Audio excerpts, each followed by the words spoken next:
तर इकडे धाराशिव जिल्ह्यात गेल्या 6 दिवसांपासून पाऊस बरसतोय। सातत्यानं झालेल्या पावसाचा फळबागांसह पालेभाज्यांनाही फटका बसलाय। भाज्यांचं नुकसान झालंय।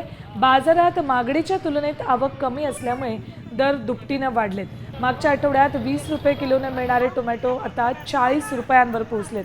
दोडका आणि शेवग्यानं 100ही गाठली। आगामी 2 महिने भाजीपाल्यांचे दर चढेच राहण्याची शक्यता भाजी विक्रेत्यांनी व्यक्त केली।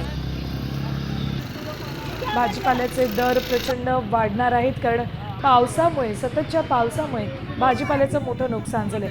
धाराशिव मधली ही दृश्य धाराशिवमध्ये गेल्या आठवडाभर जोरदार पाऊस बरसतोय, त्यामुळे भाजीपाला पिकाचं मोठं नुकसान झालंय।